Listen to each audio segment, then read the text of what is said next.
We're going to turn now for the next several minutes to hear a very unique perspective on Harry Bridges, the person, his style of work, how he worked, his day-to-day existence at the office, from a very special person.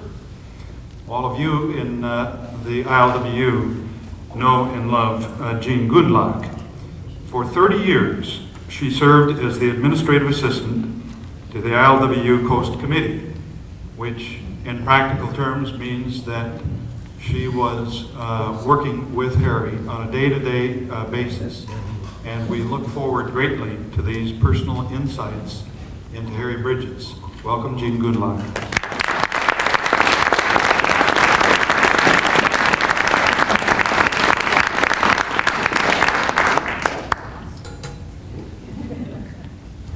When the idea of a Bridges Chair in Labor Studies at the University of Washington first burst upon Brothers Juggin and Dugan, the ILWU Pensioners Executive Board was asked to comment. The questions and answers flowed around the room, and the last man to speak said, if this chair you're talking about costs $1 million, it must be made of gold. And he was right. We struck gold, pure and solid, with this dedicated group of talented professors, and thank you so much, Brother Olson, Brother Bergquist. It's a pleasure and honor for me as a past member of the ILWU staff to share with you incidents involving the man of the hour and to try to show you, of course there's so many ILWU people here, they know more about Harry than I do really, but it will give you a look at the man that I knew as I worked with him. I have the greatest admiration and respect for him, just short of awe. This brilliant, selfless, dedicated visionary. The first job I did for Harry when I went to San Francisco was to type a speech he was making in a radio debate with Mayor Roger Lapham. The issue? Trade with China. Only now has the rest of the country caught up with Bridges' vision of profitable trade with the Orient. He was a superb negotiator, quickly earned the respect and admiration of the PMA, ship owners. ILWU was the first union to face up to the high-tech displacement of workers and win. A program was put in place making it possible to phase out workers, early retirement with cash payoffs, decent pensions, welfare, as opposed to the present devastating mass layoffs. Harry's vision of cradle-to-grave security for the workers he represented was carried out in his lifetime. Also in his lifetime, the first and largest farm workers union was negotiated in Hawaii for the sugar workers. His visionary activities were not limited to the union because of his involvement with the Hawaiian and the Alaskan islands and his concern for the fragility of the islands and the oceanic wilderness. He accepted membership on the board of the Oceanic Society, where he ably served for many years. He was also a member of the San Francisco Port Commission, where he fought to maintain the integrity of the waterfront as a working waterfront rather than a place of little tacky tourist shops.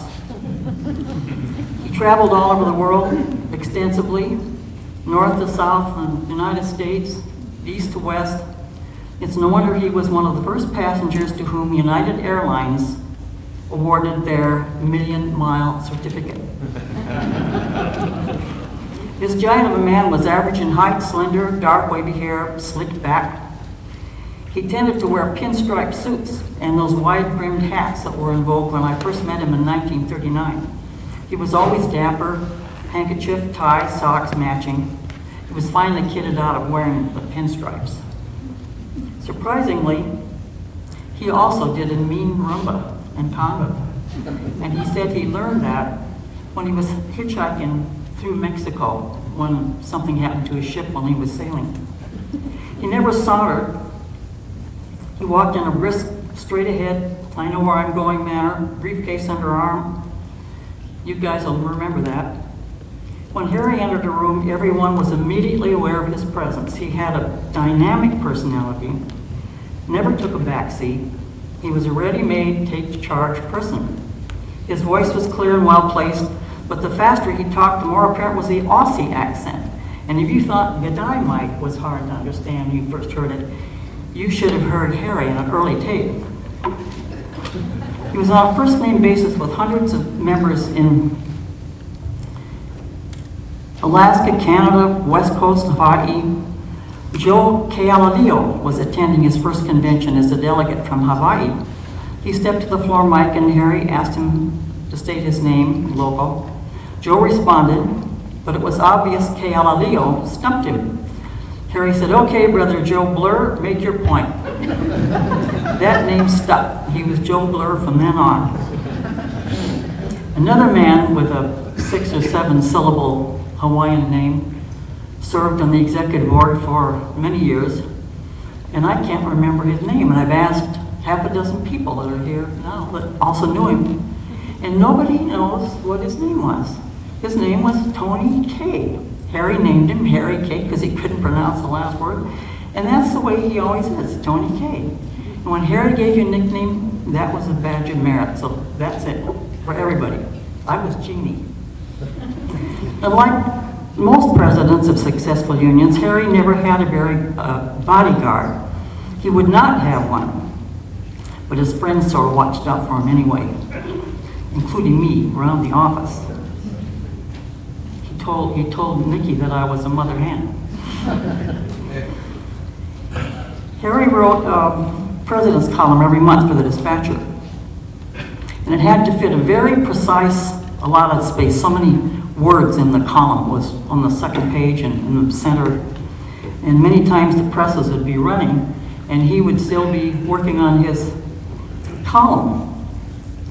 So if he was that late, he would write it out by hand, so it didn't have to be transcribed that way. He would write it out in his hand, and you can see by the signature over there that his handwriting was large, clear, and graceful, and then give it to us for typing. It'd take us a long time. The messenger would be waiting to take it over to the press.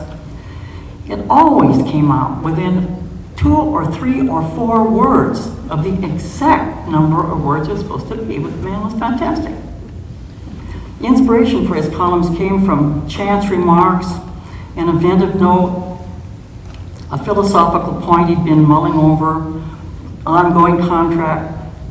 He was a history buff. Nothing escaped his interest. He read everything.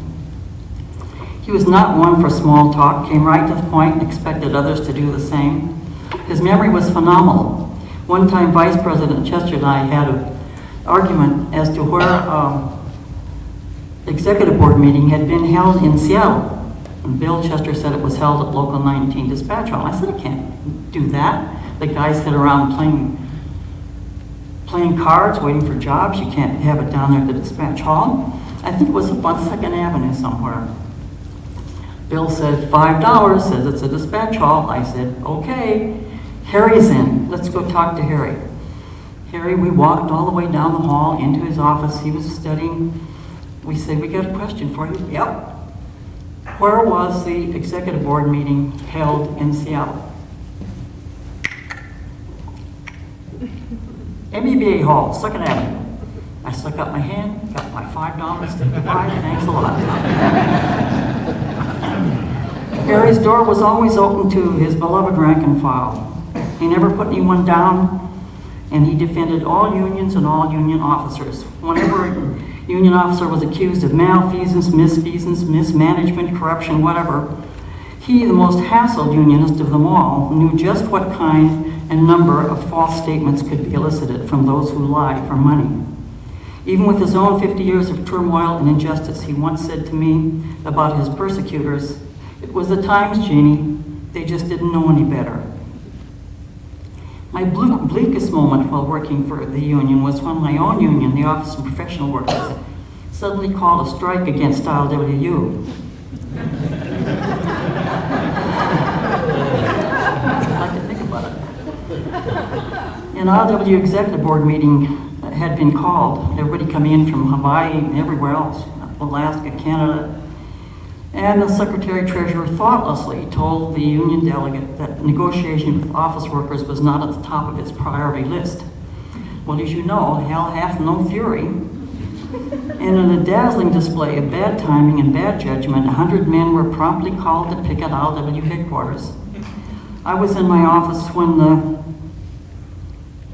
delegate walked by, and Lou had come in, was sitting there, Lou Gundlach, Secretary Treasurer. And the girl walked by, stuck her head in, and she said, "Let's walk, Jean." So I got up and staggered out. There were side entrances to the building, so no one had to walk through the picket line to get to, it was a 4-story building, lots of people there, and nobody had to walk through, and they all went on the side.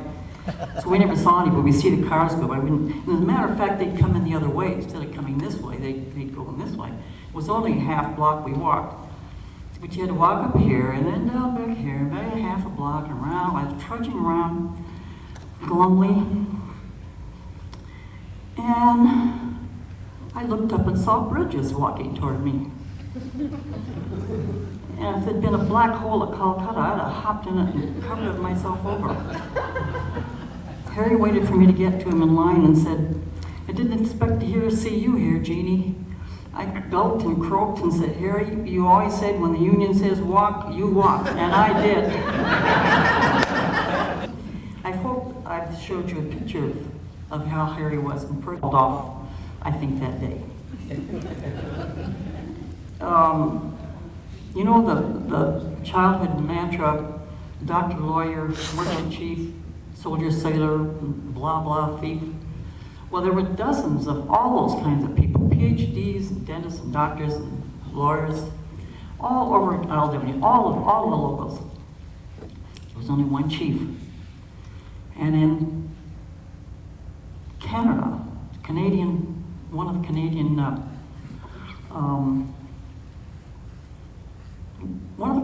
Port Roberts, is it? Port Roberts is an all-Indian local. And at the affair up there, they decided to give Harry the name of chief. I hope I've showed you a picture of how Harry was in person. My deepest thanks to all of you. This has been a wonderful, wonderful weekend.